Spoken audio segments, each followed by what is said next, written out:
Hi, Jen here from Jen Michelle Coaching, and today I want to talk about how to stop worrying if you're enough for somebody.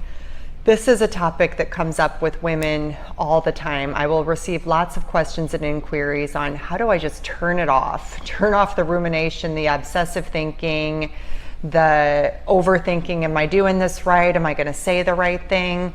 How can we just let go and let someone see us and just live in a deeper state of ease and peace and security within? For those of you new to my channel, I release a video each week, and I would love to have you in this community. Number one, lower him back down off the pedestal.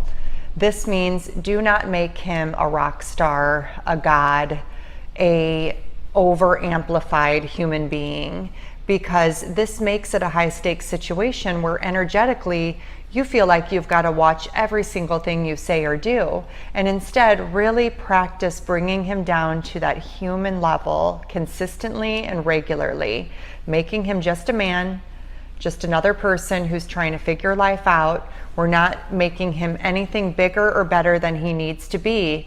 And when you do this and you implement this practice regularly, what happens is you stop overthinking and you stop making everything so overinflated or overly important, and you let him start to see that more natural, carefree, sweet side of yourself that the people who know you best see.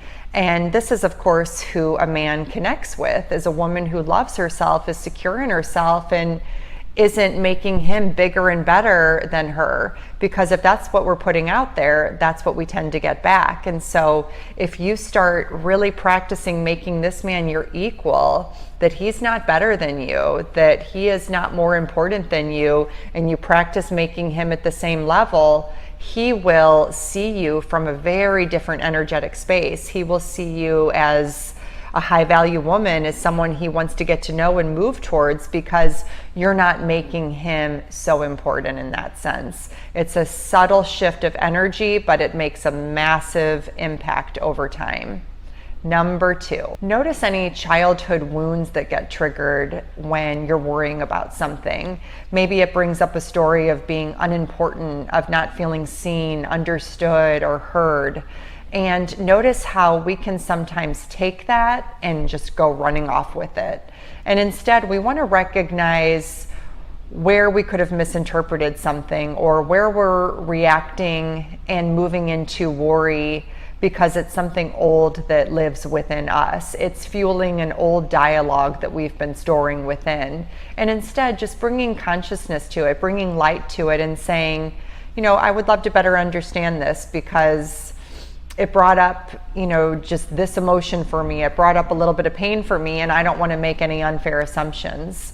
But you're creating opportunity to understand. So if there is a slight, or if there is something where you feel dismissed or not considered, you're taking the opportunity to better understand it.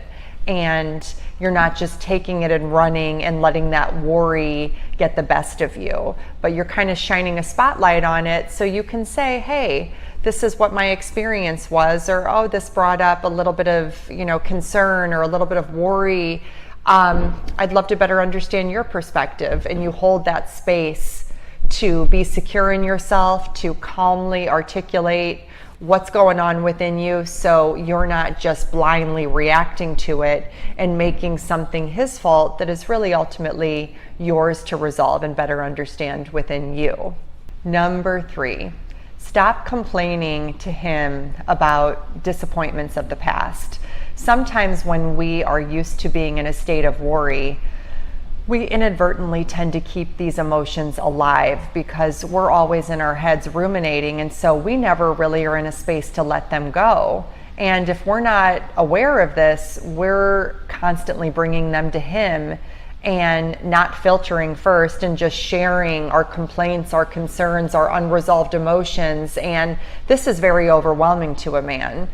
Always remember, men are very solution oriented, and they don't talk or communicate the same way as women. So we want to set them up for success. And if we're falling into the realm of letting our worries spill through over communication or through what could be perceived as a lot of complaining, we want to kind of check in with ourselves first and ask, what do I need to give myself to turn my mind off? What would be something helpful to me?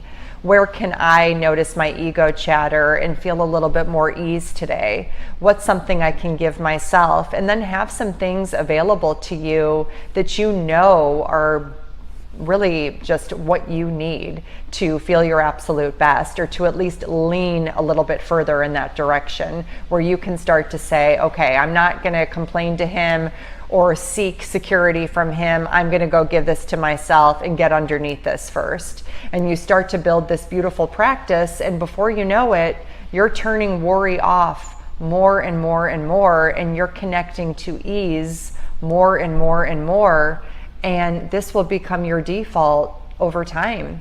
And it's truly a practice where you choose differently moment to moment when you're being enticed or seduced into overthinking, overanalyzing, or over worrying about whether you're good enough. I hope that this video is so helpful to you and your situation.